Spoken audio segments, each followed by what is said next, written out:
criminosos como Maníaco do Parque, Champigny e assim por diante, eu acho que eles cometem o crime que eu diria para você que transcende o individual.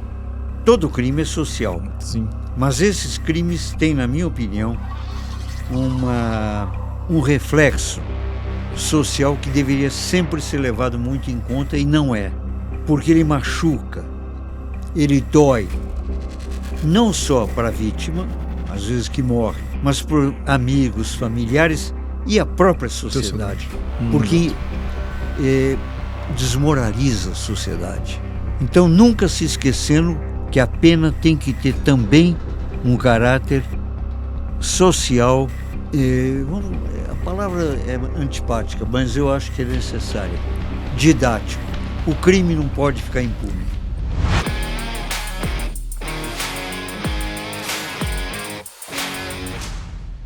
Bueno. Bom dia, boa tarde, boa noite para esse povo que está no nosso Penal Play mais uma vez, mais um episódio. E esse episódio, ele é absolutamente extraordinário. Vocês vão ter aqui praticamente uma enciclopédia viva, né? Aproveitar essa capacidade de contar as histórias, de entrar na mente humana. E nós trouxemos nada mais, nada menos que o professor Jacob Pinheiro Goldberg. E, cara, ele sabe tudo da mente humana. E agora, depois você vai trazer pede pro pessoal trazer o livro do Jacob Pinheiro, por favor, Gabi. É autor do livro Direito no Divã, Ética da Emoção, né? Coordenado por seu filho, né? O Flávio, né? Flávio Goldberg.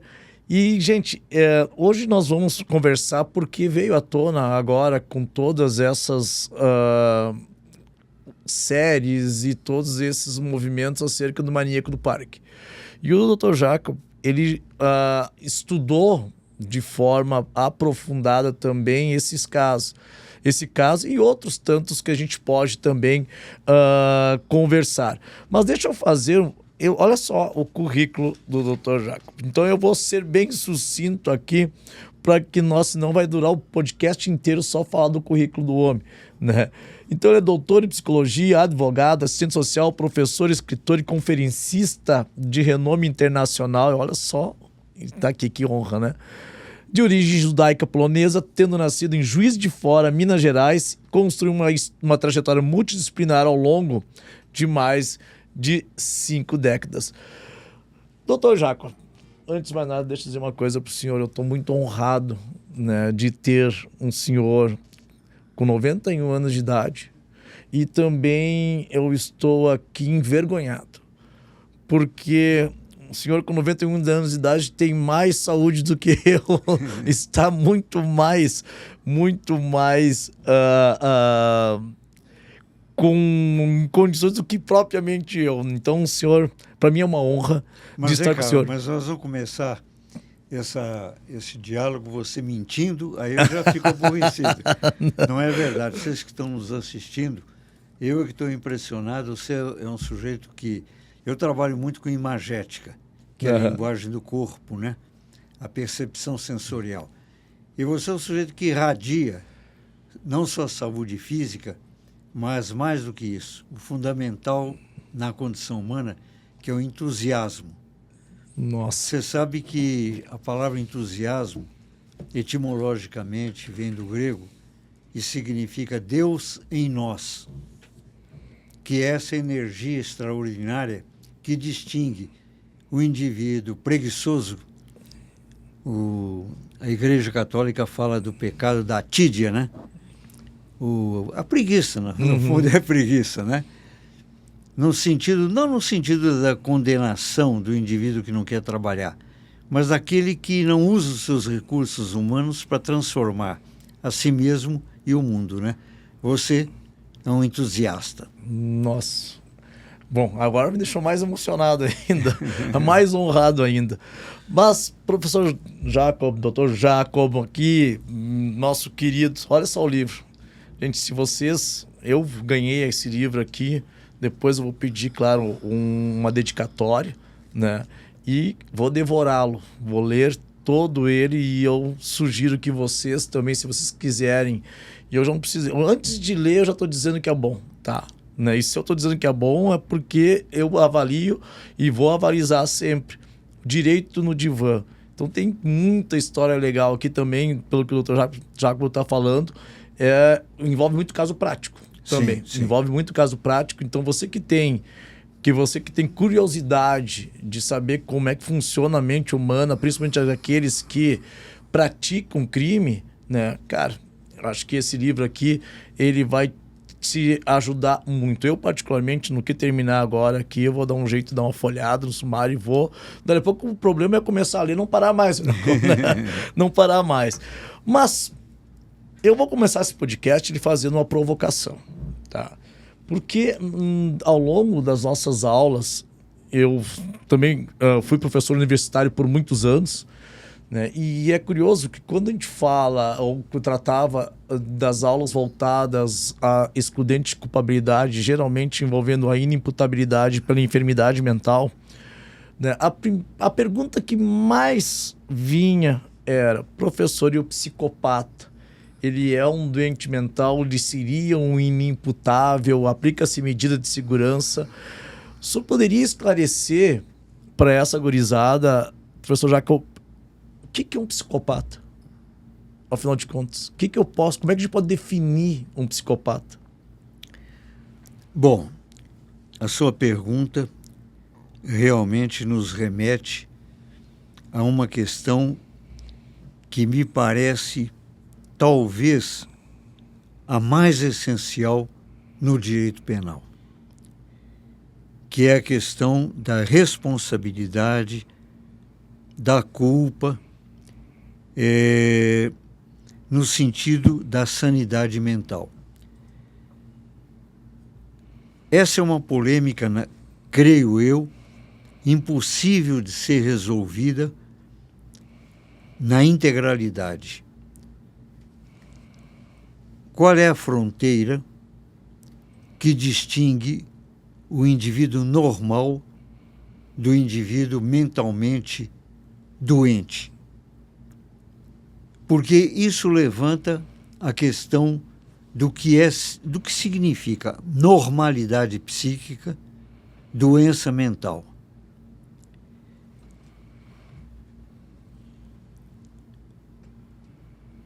A relativização da concepção de normalidade, nós sabemos que ela é cultural e civilizatória.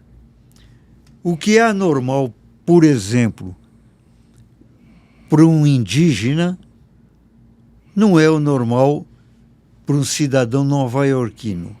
O que é normal para um nova-iorquino não é normal para um habitante da Nigéria. Os padrões são completamente diferentes. Vou dar um exemplo assim muito óbvio, muito simples. É normal espancar a esposa como forma de amor?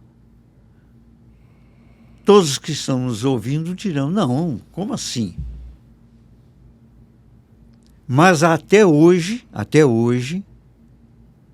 para determinados povos, espancar a esposa é uma manifestação de zelo em nome dos valores da família.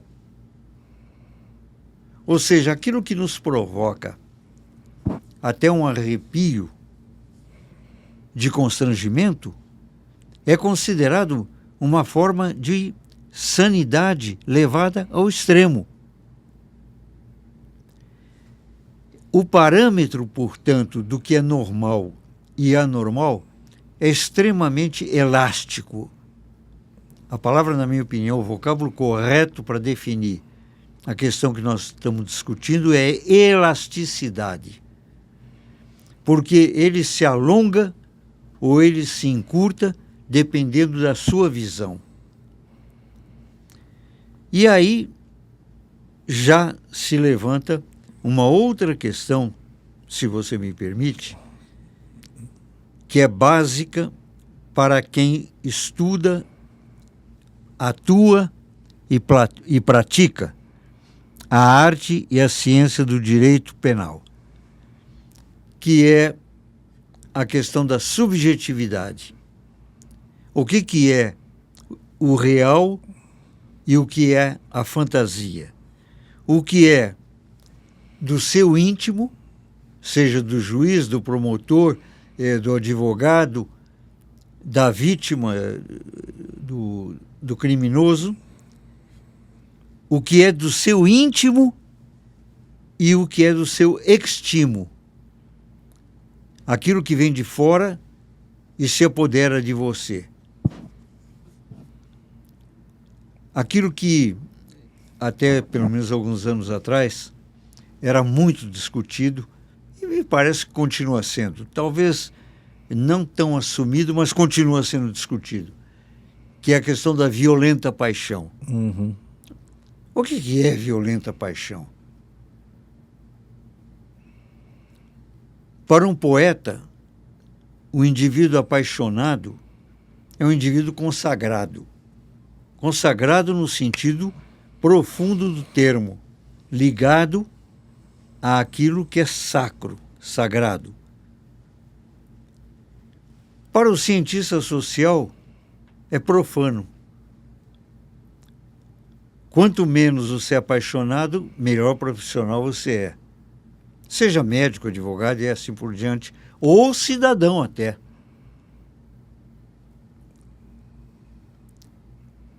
Então, voltando à sua pergunta, é muito tênue, extremamente tênue, a gente definir o que é, de maneira clara, sem discussão, o louco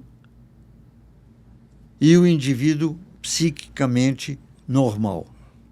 Nós temos, só lhe interrompendo um pouquinho, professor, o senhor falou uma coisa extremamente importante. O que vem a ser uma responsabilidade subjetiva, né? No direito penal, para você poder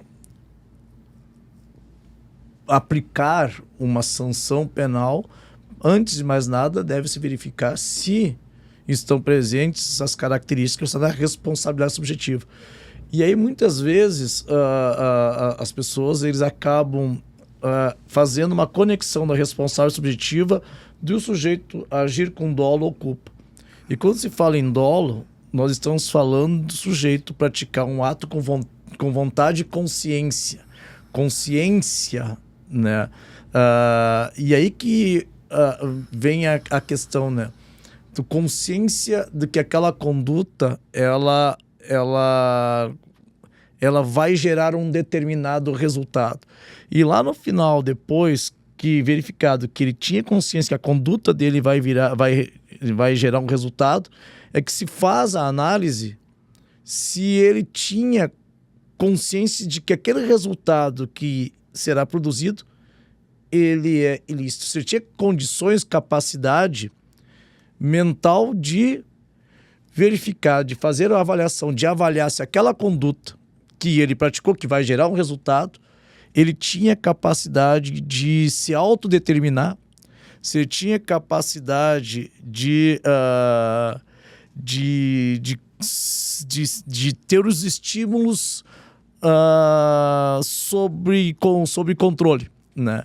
E aí vem o critério da inimputabilidade, que nós chamamos de biopsicológico, né? Dentro do direito penal, um critério biopsicológico. É necessário que nós tenhamos a doença mental, a enfermidade mental, o desenvolvimento mental incompleto e retardado. O senhor deu um exemplo muito claro do indígena. O que é normal para o indígena pode não ser normal para a sociedade em geral. E aí que vem, né, o silvícola, entre aspas, inadaptado, e vem o desenvolvimento mental incompleto. Mas essa doença mental, esse desenvolvimento mental incompleto e retardado, ele tem que retirar do cidadão a compreensão do caráter ilícito daquela conduta e também da sua autodeterminação. E aí que vem a inimputabilidade. E aí que chama a atenção, o psicopata, ele tem consciência da ilicitude da sua conduta, ele tem consciência da sua... ele consegue se autodeterminar, né? Eu posso fazer fazer uma conexão da psicopatia como uma variação de uma doença mental? Né? Essa é uma pergunta que muitos fazem, particularmente na minha condição de mero professor de direito penal, sem conhecer aprofundadamente a mente humana. Eu considero que não, psicopata para mim não seria um inimputável, né? Mas isso dentro de um aspecto objetivo e prático do direito penal. Mas para o senhor que tem um conhecimento mais aprofundado da mente humana, né, a psicopatia, ela pode ser uma variação de uma enfermidade mental? Então, veja, nós aqui estamos num território labiríntico. Eu dei uma aula na Faculdade de Medicina da Universidade de Londres.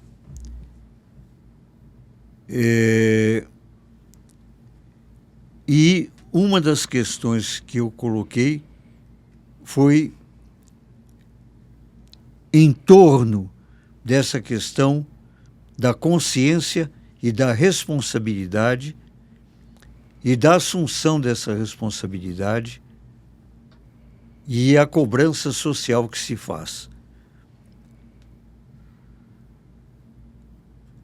Se você tomar uma posição radical, bastante radical, nós podemos quase que chegar de maneira axiomática à ideia de que todo criminoso é um doente mental. Aí você vai dizer, não, mas como assim doente mental? Veja bem, segundo uma régua rigorosa, o sujeito com o domínio absoluto da lucidez, por que ele vai roubar um objeto que ele nem precisa no supermercado por compulsão? O que a gente sabe que é extremamente comum. Agora, você dizer que esse sujeito é um criminoso ou um louco, nós dois sabemos que é um exagero, porque aí uma parte da população estaria na cadeia. Eu conheço gente que rouba objeto de si mesmo. Você vai dizer, como assim rouba? Se o objeto é dele, como é que ele rouba? Por exemplo, a mulher casada com o marido, em comunhão de bens, quer dizer, ela é dona de tudo. Ele também. Eles são proprietários do patrimônio. E um dos dois surrupia, rouba, furta alguma coisa. Aí você vai dizer, mas como assim furta? Por que não pega na frente do marido? Quantas vezes eu ouvi no consultório, o que me dá prazer, me excita, me leva ao gozo, é o desejo de enganar. Eu tive um paciente que ele era um estelionatário. Esse sujeito vendia terrenos à beira-mar do lado direito da praia, ou seja, um terreno que estava dentro d'água, e vivia respondendo processo crime. Um dia eu cheguei para ele e falei, fulano, tu é tão competente, a coisa mais difícil do mundo é vender terreno. Não é verdade. Já é difícil. Agora, vender terreno que não existe, você é um gênio, cara. Por que você não faz o contrário?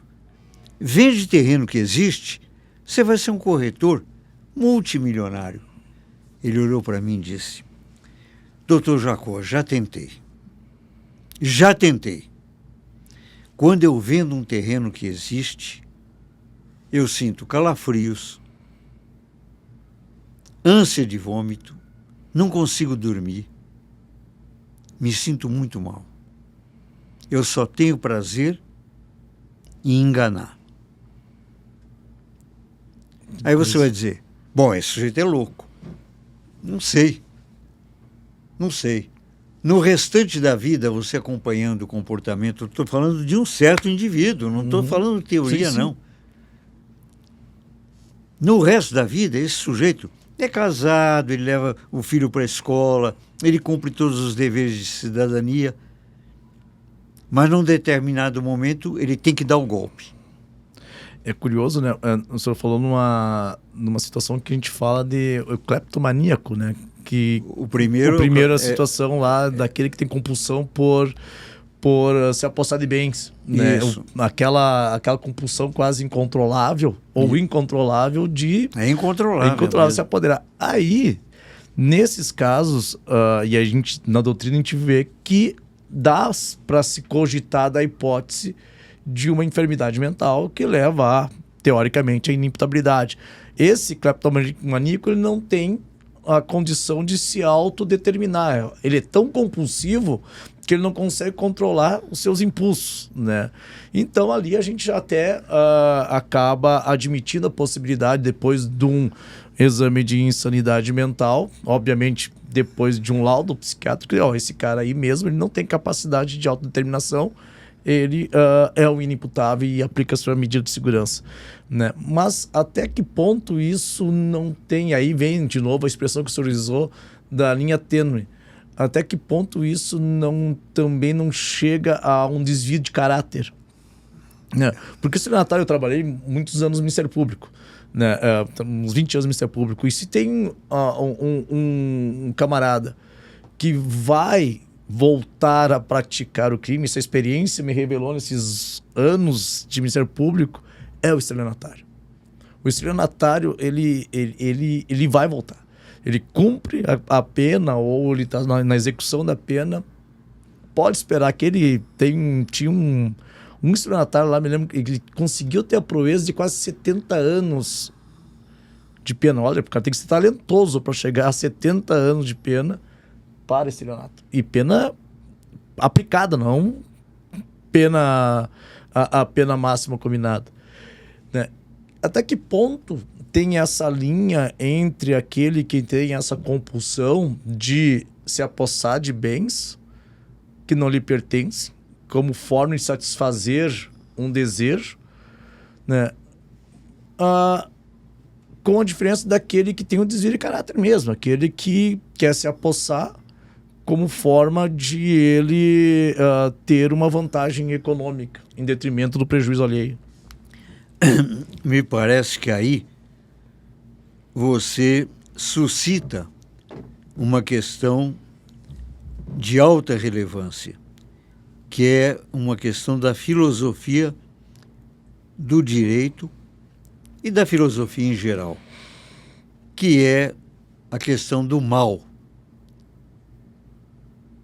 que é uma questão que normalmente, ou não sei normalmente, mas frequentemente, o cientista social e o advogado, o militante e o operador do direito foge por ser um terreno muito escorregadio. Qual seja,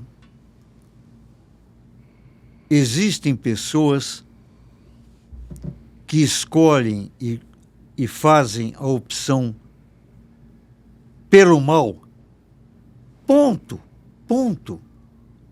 sem outras cogitações de quaisquer naturezas. O sujeito não presta.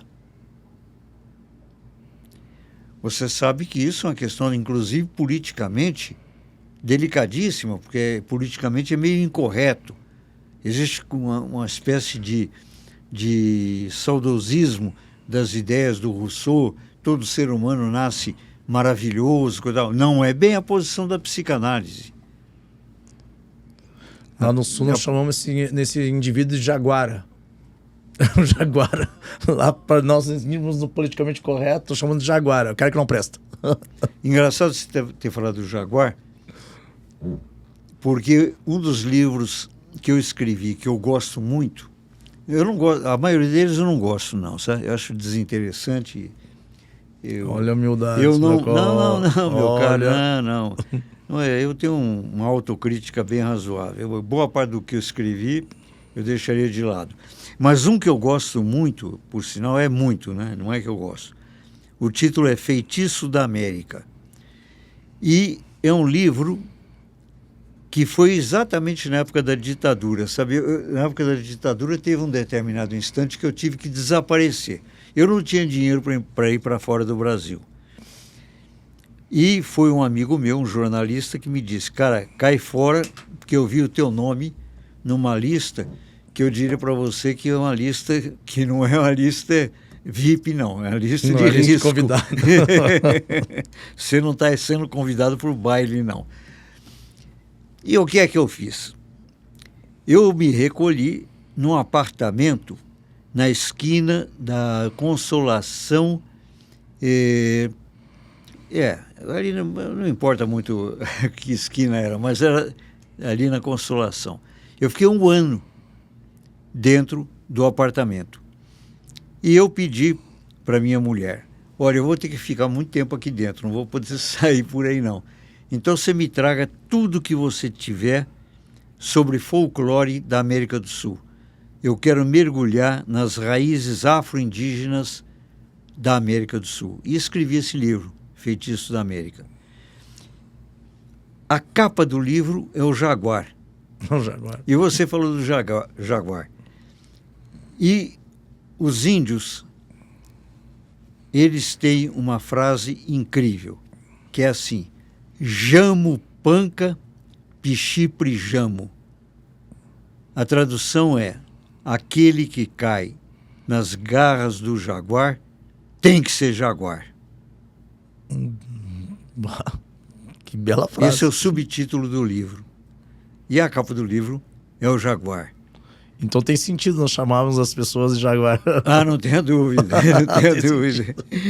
Eu achei interessante você levantar essa hipótese, porque ela nos remete à questão mais profunda do instinto predatório do ser humano. Todos nós, e basta você ver o comportamento de uma criança.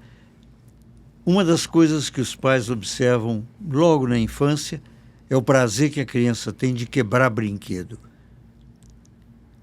A criança perde o brinquedo, tem prazer de receber o brinquedo, mas tem um prazer imenso num determinado instante, se possível, de quebrar o brinquedo na frente dos pais. O que é isso? Erich Fromm fala no predatório, no destructo. Nós teríamos dentro de nós 2 instintos. O instinto do bem e o instinto do mal. O perverso. Aprender a lidar com isso é que transforma o ser humano em maduro. A história nos prova que o ser humano não aprendeu ainda isso não, viu? Tem um livro muito interessante, você que é professor, eu gostaria que você recomendasse para os seus alunos.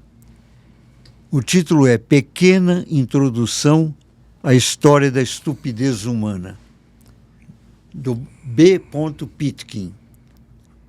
O livro tem mais de 500 páginas. Veja bem, é uma pequena introdução à história da estupidez humana. Se você estuda... Só pelo número de páginas já dá para ver que é bastante. Se você estuda o comportamento predatório, ainda agora, basta você abrir o mapa mundi, o que os seres humanos gastam com droga, com guerra, com crime em geral. Se 10% fosse gasto para mitigar a fome, certo. Sem dúvida. Um dos candidatos a presidente da República, né, quase todos passam lá pelo meu consultório, eles são todos motivados e a maioria, né, todos não, mas a maioria costuma se interessar e eu sempre atuei muito nessa área. Uma área, digamos, para usar uma linguagem tão íntima para você, pro bono. Uhum. O sujeito me procura e eu digo, olha, minha posição é essa. Aliás, eu acho que todo candidato a função pública deveria passar por um teste psicológico. Porque aqui entre nós, que ninguém nos ouça, fica só confidencial entre eu e você. Eu não vou falar para ninguém. Você não conta para ninguém, vai ficar só entre nós. Eu sou um bom guardador de segredo.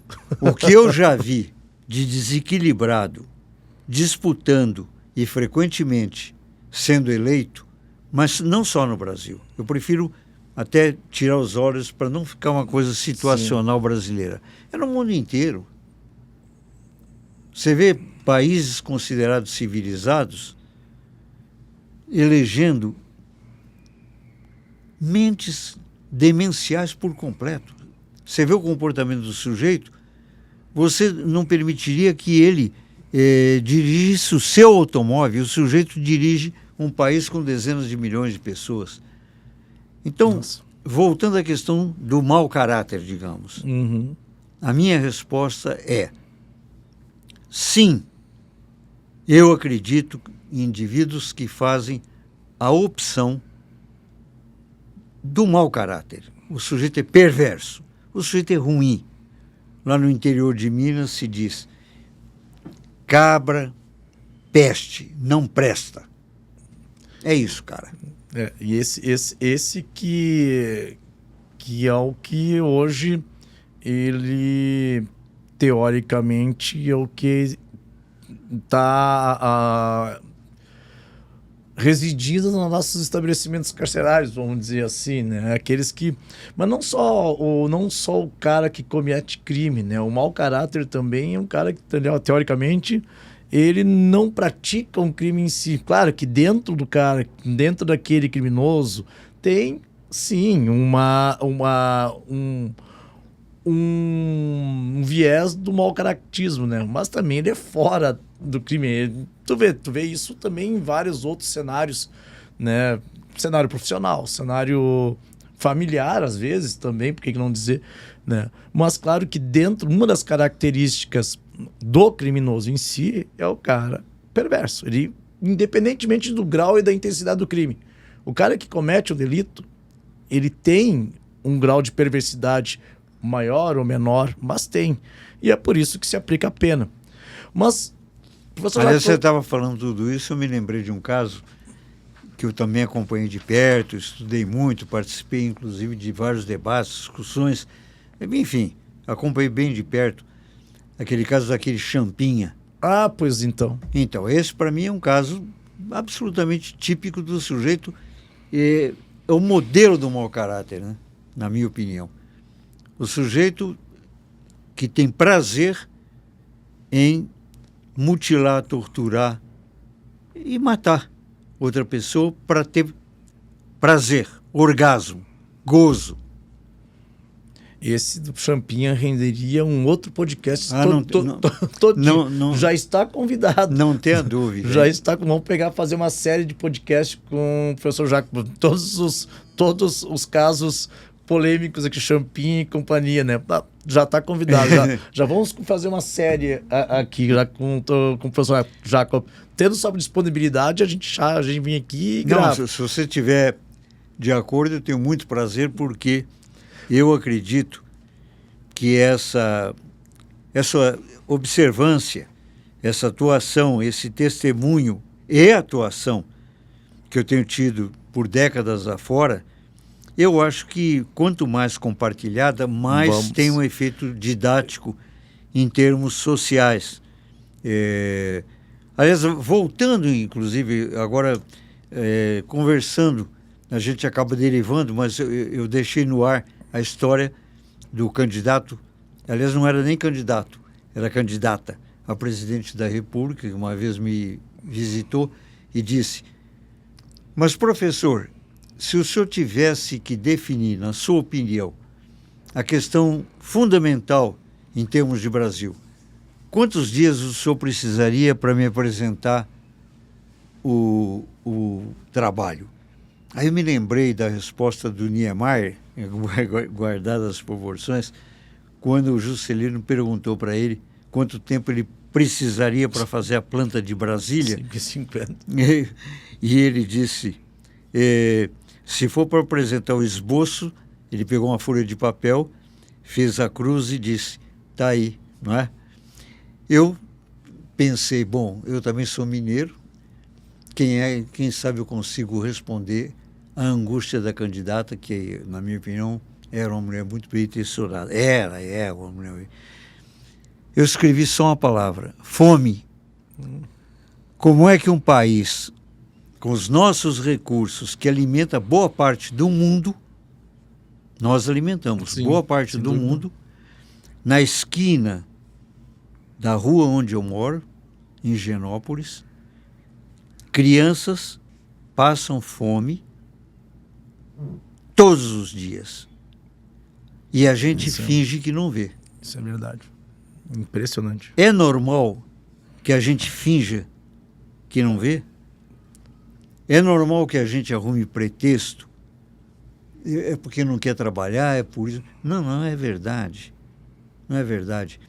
Existe uma cumplicidade, e você levantou a questão, moral.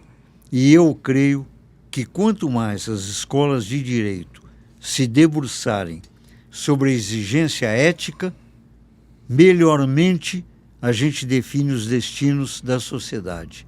Sem dúvida. O indivíduo tem a obrigação, na minha opinião, inclusive jurídica, de ser decente. Não é só de respeitar a lei. Um passo adiante é de ser decente. Sabe uma coisa que eu tenho muito na minha cabeça, a gente fala aqui no CEISC, e onde nós atuamos, né, que quando a gente vem alguém nos procurar, o mínimo que tem que ser com essa pessoa é decente. Eu uso muito essa expressão, decente. Muito bom. Essa expressão, para mim, é fundamental. Tem que ser decente. Dar uma aula decente, tratar essa pessoa de forma decente. Porque se ele vem te procurar porque algo ele precisa e quer te ajuda. No mínimo que tem que fazer é ser decente. Mas, professor Jaco, eu quero aqui falar, porque senão o pessoal que está nos escutando, eles vão ficar achando que vai faltar alguma coisa nesse podcast, né? Então, nós temos uma situação agora que é a do Maníaco do Parque, né? Que é uma das razões que nós estamos conversando aqui, apesar de nós termos enriquecido ainda muito mais esse podcast, né?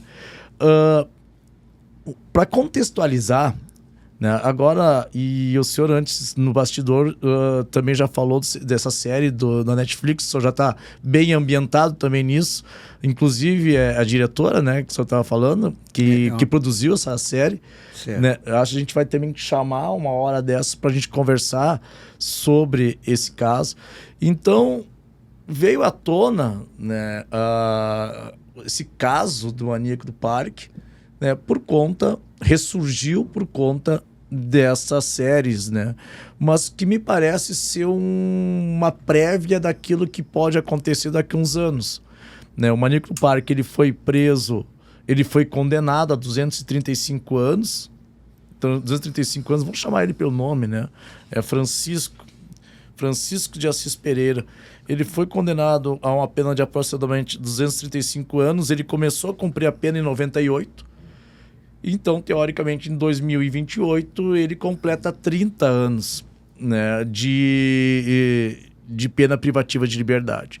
E nós temos no artigo 75 do Código Penal, que se aplica à época da condenação, que nós temos o limite de cumprimento de pena, que seria, na época, de 30 anos. Hoje são 40 anos de limite de cumprimento de pena, né? E isso para evitar a prisão perpétua.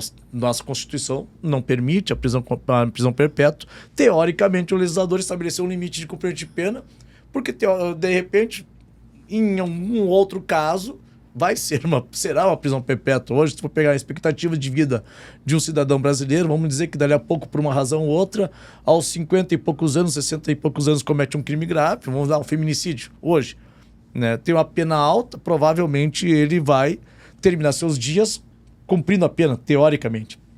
Mas, de todo modo, há um limite de cumprimento de pena.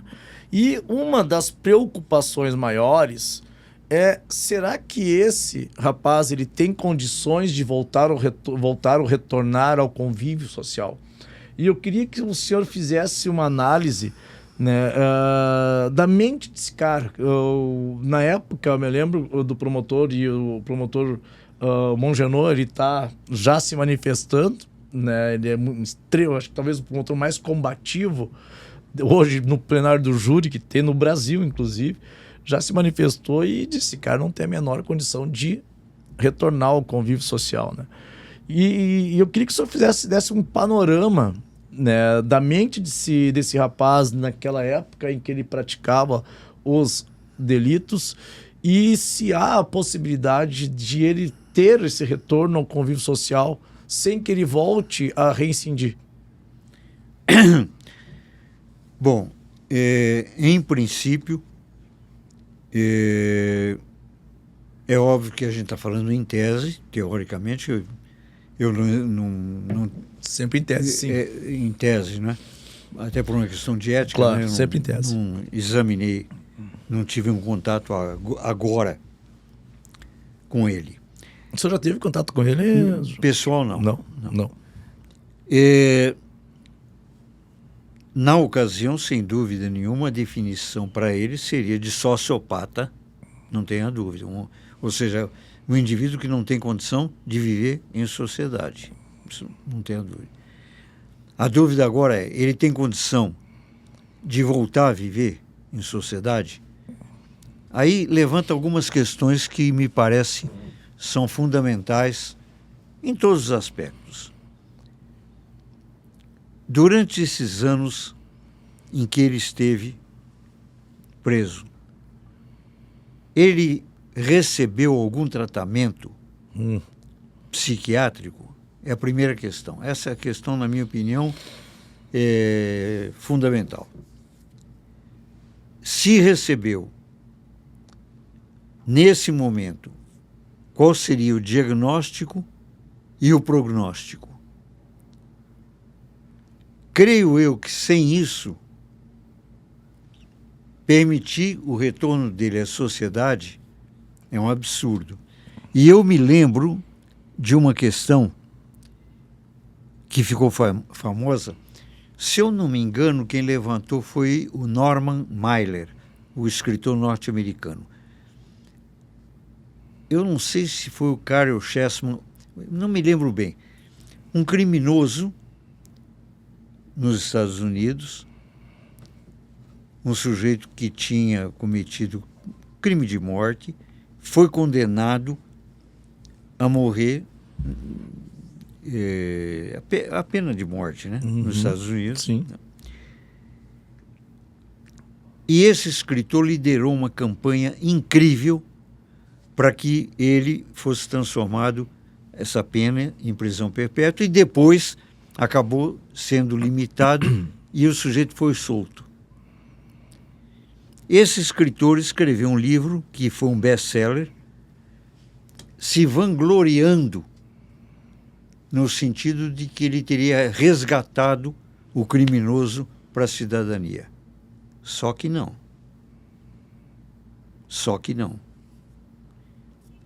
Passados poucos meses, o sujeito cometeu outra vez um crime de morte. Esse é um caso clássico que serve de advertência para situações tais quais essa que você está levantando. Na minha opinião, e aí você como professor de direito penal é que vai me dizer como é que poderia, ou se é que existe alguma forma de se exigir isso. Isso vai ser uma discussão absurda, sabe por quê? Porque esse é um critério objetivo. Né? Um critério objetivo. Completou 30 anos, teoricamente, ele tem que ser libertado. A não ser, e aí eu lhe devolvo a pergunta em relação ao Champinha.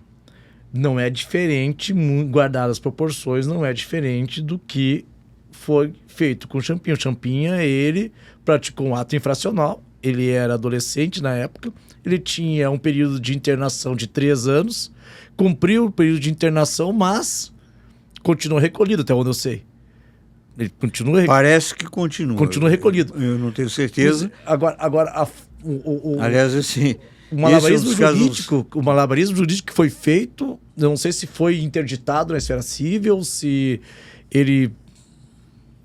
Realmente eu tenho que pesquisar melhor isso, mas que ele continua, ele não retornou ao convívio social. Né? A minha impressão é que não, Eu participei, inclusive, de um programa muito polêmico na Bandeirantes, com o pai e a mãe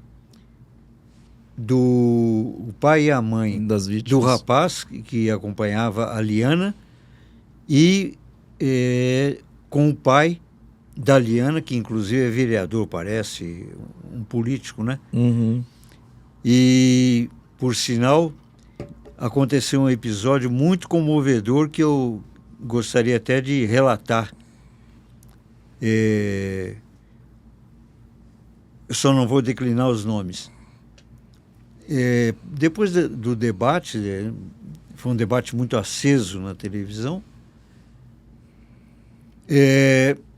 passado, me parece, um ano, eu estava passando as férias em Campos do Jordão, férias de fim de ano, e no Réveillon tocou o telefone. Eu atendi o celular, era um parente do namorado da Liana, dizendo que naquele momento do Réveillon estava muito emocionado, muito transtornado pelo que tinha acontecido com o parente dele, Uhum. e pensou em dividir o sofrimento e a dor comigo, se eu estava disposto a ouvir. Eu contei depois isso num programa de televisão. Então, eu acho que criminosos como Maníaco do Parque, Champinha e assim por diante, eu acho que eles cometem o crime que eu diria para você que transcende o individual. É um crime, todo crime é social. Sim. Mas esses crimes têm, na minha opinião, um reflexo social que deveria sempre ser levado muito em conta e não é. Porque ele machuca, ele dói, não só para a vítima, às vezes que morre, mas por amigos, familiares e a própria sociedade. Porque desmoraliza a sociedade. Então, nunca se esquecendo que a pena tem que ter também um caráter social.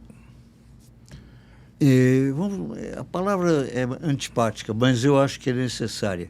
Didático. O crime não pode ficar impune.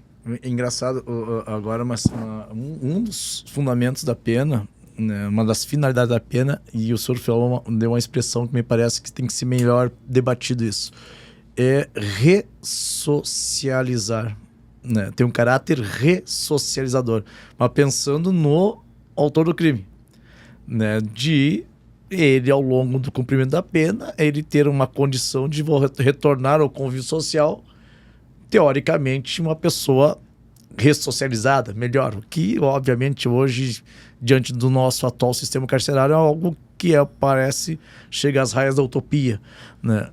Mas o caráter social da pena é algo que me parece que não tem debate. O caráter social, mas daí a análise não é relacionado à condição do criminoso, mas o caráter social do significado, tendo viés em relação à sociedade diante dessa repercussão, diante dessa transcendência de um crime. Algo que particularmente eu vou pesquisar mais, o senhor me provocou. Tem um livro que trabalha muito com essa questão que você levantou e que eu acho que é uma das questões fundamentais da nossa interlocução. O autor, o título do livro é O Cainismo, que se reporta ao crime original, Caim matando Abel. O livro foi escrito por um psicanalista chamado Shondi, S-Z-O-N-D-I, para quem quiser procurar. S-Z-O-N-D-I, Shondi. O título do livro é O Cainismo, e ele era professor de uma universidade da Hungria, Universidade Eötvös Loránd, aonde eu também sou professor convidado. Olha só. É. Maravilha. Mas é um debate que que vou pesquisar mais. Caráter social da pena, não caráter ressocializador. Por que Caim matou Abel? Eles tinham todo o mundo em volta, não era pobre. Uma vez eu tive um debate com o então ministro Márcio Thomas Bastos, querido e saudoso amigo, queridíssimo amigo Márcio Thomas Bastos. Uma sumidade dentro do... eu fiz um comentário. Márcio, depois eu repeti na Faculdade de Direito da USP. Márcio, Caim matou Abel e não morava em favela. Não passava fome. Não era pobre. Era perverso. Ponto. É exatamente isso. Bom, mas, já que eu acho que a gente já passou do nosso horário, o papo tá muito bom. Eu ficaria aqui mais umas 50 horas pro senhor, mas já antecipo para você que gostou desse episódio. E olha que nós aqui, transitamos por várias... Nós não, o senhor transitou por várias... Por várias vertentes, né? A ideia era de nós concentrarmos a conversa sobre o Maninho do Parque, mas eu quero aprender, né? Então a gente aprendeu muito mais, ou seja, o senhor entregou muito mais do que nossa expectativa pudesse supor, né? Mas eu entreguei porque você tem essa vocação de professor que eu admiro muito, inclusive que eu confesso para você que eu não tenho. Eu sou um contador de causos. Como todo mineiro, você falou em ficar horas e horas, sabe? Desde a minha infância, a minha tradição é exatamente essa. O pessoal encosta a barriga no balcão e fica contando causos. E você não permite isso. Como bom professor, toda vez que eu quis aqui fugir começando a contar causos, você virou e disse, não, eu preciso ensinar para os meus alunos. Muito obrigado, viu? Não, doutor, na verdade foi porque dali a pouco... aquele momento em que eu teria que falar alguma coisa, né? Porque senão o Vidal tá babando lá embasbacado, só aprendendo, né? Eu digo, eu vou falar uma coisa, né? Você atua muito bem como professor. Mas já fica um convite para um novo episódio, e até dava para apelidar esse episódio, talvez um episódio meio que contínuo, os causos do professor Jacob. Já pensou, senhor Jacob? Né? Olha, você além de ser professor, você tem uma característica que eu acho que também... Você nasceu aonde? Eu nasci na Jordânia. Eu sou da Amman, Jordânia. Mas eu me criei no Rio Grande do Sul. Eu vim com 2 anos de idade para cá. Mas a cultura árabe, ela tem isso também, que é característico da narrativa, de contar histórias, lendas. Não por acaso, né? Sherazade, né? 1001 Noites, né? E você sabe que quando meu pai veio da Polônia para Juiz de Fora, o maior amigo dele se chamava Nicolau Arbex, que era filho de sírio. Não, filho não, ele tinha vindo da Síria. Então, a minha relação com a cultura árabe é muito profunda. E eu andei pesquisando essa questão da Sherazade. E eu vi no grande escritor Jorge Luiz Borges que a tradução está mal feita. O título na origem árabe não era 1001 Noites, é 1000 noites e mais uma, porque Sherazade, para não morrer, contava para o sultão uma história, mas não finalizava. E dessa maneira ela foi prolongando a vida dela. Então, mais 24 horas. Você tem tudo isso. Só deixa eu contar uma história também, que eu me naturalizei, né? Depois, eu sou casado com a brasileira, né? E eu tive que ser batizado um dia antes do casamento. Se não saía casamento, eu fui batizado. Fui batizado. E quem são os meus padrinhos? São meu sogro. Né? E quem fez o batismo, né, foi o tio da minha esposa, que era padre. Né? E eu tinha que confessar. Eu me lembro que eu sentado num canto da igreja e ela lá do outro lado e o tio dela. Só fazia assim, eu digo, cara... padre, pelo amor de Deus, para com essas expressões, daqui a pouco ela desiste. Daqui a pouco ela desiste. Então, isso tudo pra dizer que eu sou católico, né? Sim. Católico. E eu tive que me converter um dia de casamento, senão eu não sei. Depois ainda eu tive que desafio do padre. Para com essas expressões, padre, porque senão ela não vai mais casar. Ou pode confessar também, não vou confessar nada. Mas, professor, então já fica o convite para nós. Eu falo com o Fábio, eu mando uma mensagem para ele. E eu quero dizer para você que o título que você deu para aquilo que eu chamaria, já homenageando a sua formação religiosa, de seminário, me agrada por demais. Contar os causos. Já viu? Olha aí, ó. Se eu encontro ouvidos... Isso, o senhor vai ter. O senhor vai ter. Essa gurizada que está nos assistindo, eles estão ávidos também por... É verdade. Causos e causos que tem além do viés. É muito curioso, porque a gente fala, hoje, se tu pegar e dar uma aula hoje só num viés jurídico, ela se torna um tanto quanto um enfadonho. E nós, professores, temos um desafio de instigar a curiosidade, de estimular a vontade desse pessoal, eles quererem assimilar aquele conteúdo. E se eu trazendo esse aspecto mais prático, trazendo esse aspecto mais numa análise da mente daquela pessoa que praticou um determinado delito, eu acho que vai fazer muito sentido para eles. Eles vão adorar essas informações nessa forma de contar o caos, né? Uma coisa é você contar o Champinha fez isso, aqui. Outra coisa é tu falar o maníaco do parque foi lá, praticou o crime estupro, matou, né? De uma forma fria, nua, crua. Outra coisa é você falar desse modo, mas o que leva uma pessoa a fazer isso? Né? O que está na mente dessa pessoa? É maldade? É loucura? É perversidade? Não tem domínio, não tem autocontrole? É um doente mental? Então é isso que nós vamos, a partir de agora, ali, vamos organizar. Se você permitir... Já está permitido. Eu só diria uma frase que, na minha opinião, sintetiza e configura essa questão do mal. E é referente ao comportamento do Champinha. Durante uma semana, a Liana foi estuprada por ele, pelo Champinha, pelos comparsas, e o detalhe, eu acho que esse detalhe, quem estiver nos assistindo, nunca mais vai se esquecer do que eu vou dizer. Nunca mais.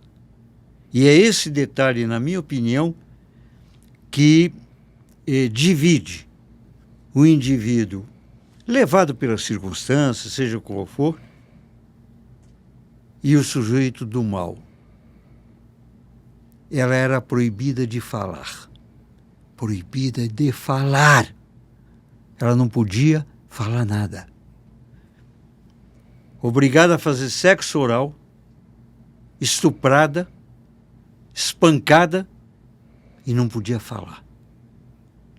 É muita maldade. Mas isso é um assunto para um outro podcast que nós vamos também desvendar. Eu na parte um pouco mais jurídica, na parte do professor Jacob, ele vai fazer na parte essa mais analítica da mente dessas pessoas que praticaram. E tem outros tantos crimes que eu acho que a gente pode analisar em tese sempre, né? Claro, em tese. Sempre em tese, porque a gente não tem conhecimento mais aprofundado dos processos, de toda uma estrutura probatória. Mas eu acho que para causo, eu acho que tá de bom tamanho. Eu acho que a gente consegue fazer isso, né? Eu acho que sim. Professor, muito obrigado. Muito obrigado. Foi um podcast, foi uma honra. Eu estou extremamente feliz hoje, renovado, digo, de ver um senhor com 91 anos de idade, com essa lucidez, com essa inteligência, com essa perspicácia e sempre disposto a ensinar, né? De transmitir todo o seu conhecimento, toda a sua experiência, né? Isso é algo que tem que ser sempre enaltecido. Então o senhor é um exemplo para mim e um exemplo para essa gurizada que a todo momento é hora, é dia, são segundos, todo momento é oportunidade de aprender, né? Hoje eu tive a oportunidade de aprender. E isso, para mim, é um sentido da vida. A gente vem para aprender aqui. E quando lá mais adiante nós estivermos seguros, quem sabe ensinar, né? Sou professor, mas eu ainda não cheguei nesse patamar. Ainda um dia a gente vai chegar nesse patamar e dizer, cara, eu estou seguro para contar causos. Eu dou aula, o senhor conta causos. É bem diferente, né? Você usou um verbo aí e eu gostaria, se você permitisse, de finalizar esse privilégio daqui com você hoje com uma expressão da doutrina católica que me impressiona muito. Eu estudei 12 anos Evangelho em Juiz de Fora, num colégio metodista, o que foi, sem dúvida, também um presente de Deus. Ora e labora. Ora e labora. Eu acho que não teve melhor forma de terminar esse podcast. Ora e labora. Muito obrigado pela companhia, muito obrigado pela paciência, muito obrigado pela confiança. Continuem conosco, fiquem antenados, que nós teremos mais episódios, não só com o professor Jacob, mas também com outros episódios. Se você ainda não está inscrito no canal do YouTube, se inscreva no canal do YouTube lá, Professor Nidal. Se você ainda não está acompanhando no Spotify, vai lá e acompanha no Spotify, faz lá os seus comentários, aciona aquele sininho lá para você ser notificado, ser incomodado. Tá lá, tô chegando lá, você sabe que sou eu chegando. E também avalia, mas se é para avaliar, bota 5 estrelas. Menos que isso, nem vem. 5 estrelas, tá? Se for para xingar, não bota estrela nenhuma. Só fala aí no comentário e diga o porquê que você não gostou pra gente melhorar depois. Sim, tem que dizer o porquê, né? Não adianta dizer, não gostei. Mas diz não gostei por quê? Pra depois a gente poder avaliar e poder melhorar e ficar pra você episódios melhores ainda, certo? Beleza? Professor, muito obrigado. Um beijo carinhoso, respeitoso pros meninos e um abraço missioneiro bem de longe pros meninos.